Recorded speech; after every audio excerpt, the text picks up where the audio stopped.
Memorize these three concepts to make your animation feel more alive. Number one is the action of a wave. Number two is squash and stretch. And number three are the four types of motion so that you can animate straight ahead. Let's see how we can apply these three concepts to improve our animation. Be sure to leave me a like and let's get started.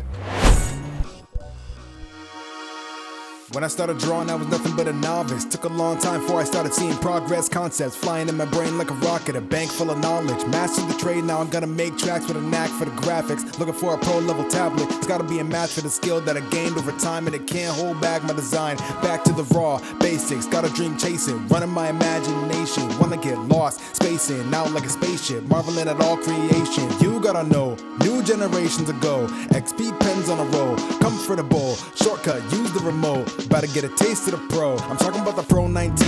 Whoa, nice screen. 4K visuals are all I see. What about color? Accuracy. Certified RGB with a DCI-P3 preset mode. Reset, no recharge on the pen. Don't need it. Got two wings. You can tilt me 20 degrees with the features to meet your needs in the Pro 19. Whoa, nice screen. 4K visuals are all I see. Portable contour, laminate screen. X3 Pro level creativity. Mount me on the plate that makes the vase shape. My canvas like a piece of paper. I can sense a spike of inspiration. One design to wake your innovation. So we have three different animation concepts that we can explore here and see how we can use them to improve our work. So we'll start with waves over here, then we'll go to squash and stretch, and then finally straight ahead animation, the four types of motion. Now when we're talking about waves, you really can't talk about waves without talking about follow through, because the wave principle is basically follow through applied. Now what do I mean by that? Now so we have a character in this pose. They're sort of leaning heavily on one foot. And now say we wanted to make the counter pose, make the opposite pose, say they shift their weight onto the other foot or just shift to a different pose. How do we do that? How do we do that naturally? Well, we can use a wave. Now let me show you what I mean. I have a demo right here. Okay, so here we have the character in one pose. So you want to shift over to a pose like this. Do you notice I drew the wave first? You see that? So it starts by the anticipation, go in the opposite direction, but then it shifts into the wave motion from S curve to S curve, then a little bit of overshoot at the end. Okay, and then I added that secondary leg just to step outwards. So how do we do this? How do you come up with something like this? Well, you have to know the pattern of a wave motion. Now, I already have a whole video on it. You can look at it right here. But basically, the point is you want to memorize these poses because you can apply this anywhere. Remember, follow through applies anytime there's a body with multiple different parts or chains in a link. And the wave principle is simply just applying that and memorizing the way that links in a chain move. Now let's go back and apply this to our pose here. So my pose started with this S curve, right? We can see that this pose is heavily influenced by that S curve. Let me draw this in red so you can see it a little better. And now for our anticipation, we know it's going to move slightly the opposite way, so that S is probably leaning towards that C position, right? Or that up position. So this is we'll write it down, S. Now we got the up. Our wave is moving the opposite way, so that means we're going to be moving towards the down position. See, you can, if you memorize it forwards and backwards, then you'll understand that if you're coming from an S, you can either get the down position or you can get the up position, depending on whether you're going forwards or reverse. Okay, so now we have the up, and now let's go the opposite direction. We got that down position because we're moving the opposite way. That's the down. And this is abbreviated now, so you don't have to go through all the poses as long as the essential wave is there. Now we got another S, right? Another S. This is another S, that curving in. So this is the S, and then what? And then we get up, the up position of the wave. We're overshooting this, anticipation and overshoot, so it's going to settle back in a more S-like resting position. S. Do you see that? And that gives us plenty of frames. As you can see, I added the second foot here. This is mechanics. This is learning how the body moves, how the body works. Now, if you combine the mechanics you know about the body, you combine that with the wave principle, with follow through, now you have a very realistic, lifelike, believable looking animation. Okay, so let's take this and let's apply it to our character. Kind of gonna map this out before I go. So you can start your animation in one dimension if you like. So we have the character starting with that S position, right?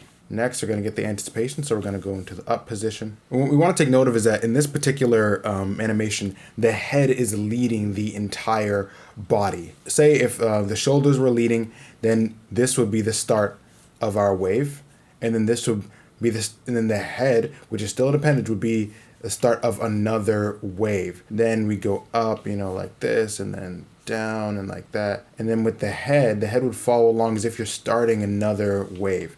So I'll show you how to do that another time. We'll keep it quick for now. Okay, what do we have next? We have that up position. So since the head is leading, it's going to tilt to the left here. Come from that anticipation into the down pose, and now we got another S. Okay, and the up pose settles back into an S-like shape. I usually start all of my animations on a one-dimensional basis like this. Now, why? Well, because you don't have to do a lot of drawing in order to get a very fluid basis for your character's movement. It's part of the way I map out the movement before I start drawing. I don't waste any time.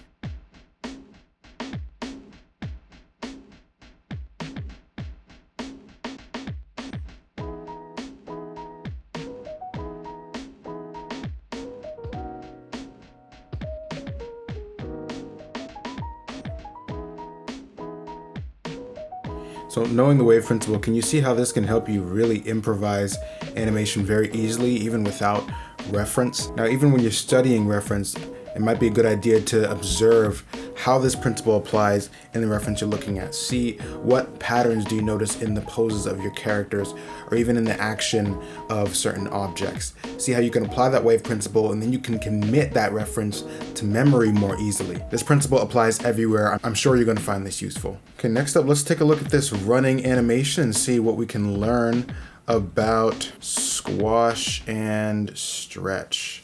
In physics terms, squash and stretch can be likened to tension and compression.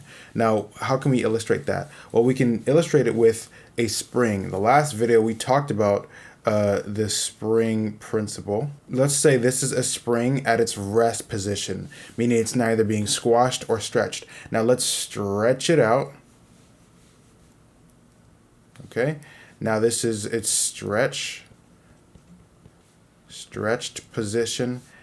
Now let's squash it, the opposite. This is squash. Now with this spring effect, you can imagine that the squashed spring and the stretched spring, they want to return back to rest. They're both extreme, so they want to go back down and meet this rest. A stretched spring can only do that by compressing. A squashed spring can only do that by extending or stretching. And so typically in animation, you learn like things like the bouncing ball exercise. You learn that the ball, as the ball falls, it gets it gets stretched, and then when it hits the ground, it squashes, and then it comes back up and stretch, and then goes back to rest, right? Now that makes plenty of sense, but what you might not realize with squash and stretch, tension and compression, is that you actually don't have to squash the shape if you really don't want to. If you squash the shape, the character will end up looking more cartoony, and sometimes you don't want that cartoony effect. So what can be done? Well, you can use this spring effect. How can you use it? Well, you can use this spring effect to simply fold the body parts instead of squashing them. Let's take it in a run position. Okay, so you have your typical run. This is your air time position, right? Your character's leaned all the way forward. That's your air position. And then when they land, what happens? Well, you might notice that your character squashes. This is again another application of the wave principle. Okay, they squash. Now notice I'm not taking, say the character's anatomy, something like this, right?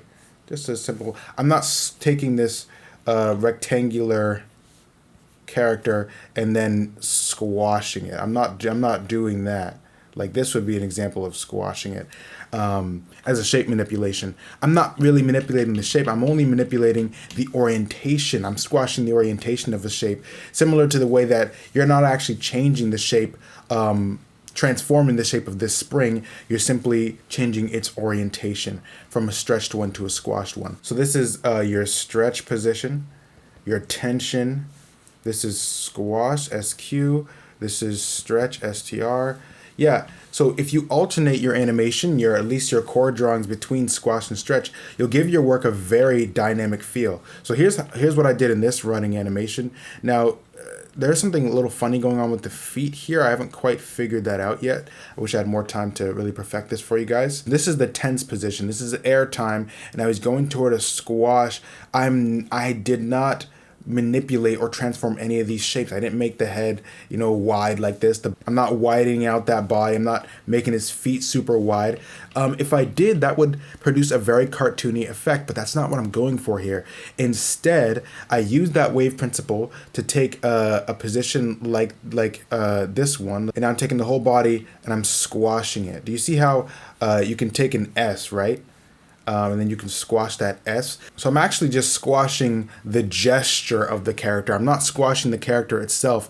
This will really help you if you're animating in a style that's more realistic, where you're limited in how you can manipulate those shapes. That way you can still get the liveliness that squash and stretch gives you in your animation without compromising your semi-realistic style. Why does this work so well? Well, because the human body does this. Take a jump, for example. So you have our character standing here.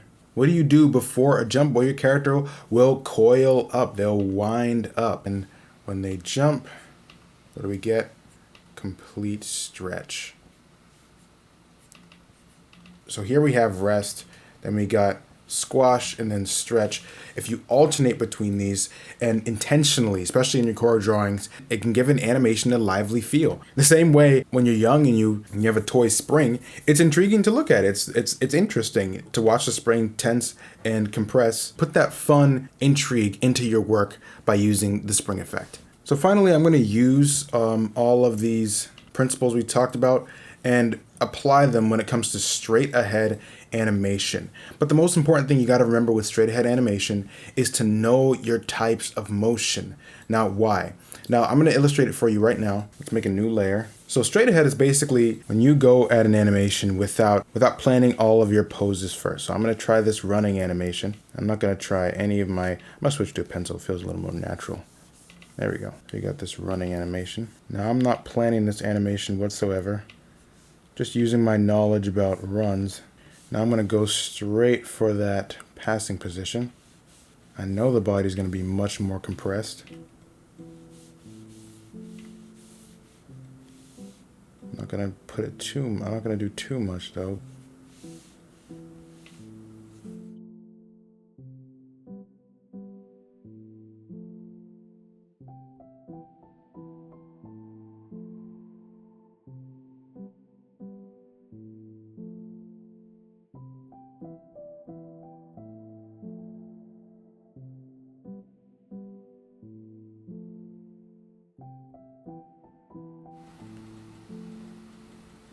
So you just animated this straight ahead, and notice this, there's a little bit of it's still free, very sketchy, but there's a liveliness about it. Notice how once we implemented that spring effect, it almost looks like tensing a cord. You ever take a piece of string and pull it fast? Now notice you can see that almost like this jolt.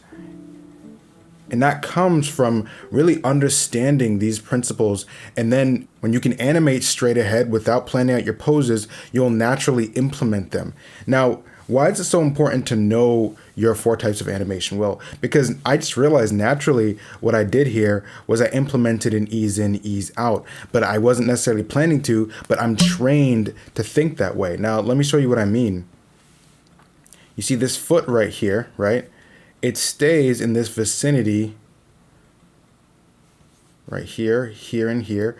It stays in this vicinity for a while, and then it rushes back right here. And then what does it do? It stays behind for a little while too. So we have about 2 frames easing in, then a transition, and then it goes 2 frames slowing down on either side. Do you see that? So if we track that foot, I'm going to grab a pen here. We'll be able to see an animation table something like this, okay? So in this animation course, we call this the speed up and slow down. Some people call it an ease in, ease out as well. I only use speed up and slow down because that way you always know you're moving with the flow of time. But now what other types of movement are there? Well, there's constant motion. This is constant. I have a whole video about this. You can check it out right up here. And of course we have our speed up, and then I'll put it over here, our slowing down. So why memorize these for a straight ahead animation? Well, if you want your animation to look alive, the same way a musician improvises notes in a guitar solo, you can improvise your types of motions as you animate, the same way I just demonstrated for you before. I didn't even really realize that's what I was doing, but even with this head motion, you notice the head will jump up and then slow down. You see, it's a dramatic movement from here to here, and then it slows down, and then it goes back and jumps up again. You see, that was completely improvised because I have these types of motions baked in. And now it's okay to start by learning things pose to pose. That's okay. But if you really want that free, lively animation look, sounding these down in your mind and being able to implement them on an impromptu, extemporaneous basis, I couldn't find a good word for that. That'll really give your animation that life you're looking for. Okay, so I hope this video made sense to you guys. If you have any questions, please leave them in the comments below. I encourage you to dig a little deeper and check out those videos I linked in the description that reference a more in-depth explanation of each of these concepts that you can use to improve your animation. Thank you guys so much for watching, and special thanks to XP Pen for sponsoring this video. You can check out their brand new Artist Pro 19 Generation 2 with 16,000 levels of pen pressure sensitivity in the description below. Special thanks to my patrons for supporting this channel on Patreon. You guys mean a lot to me. Thank you for supporting these free animation tutorials that we all get to benefit from. With that said, that's all from me, guys. I'll see you all next time. Peace.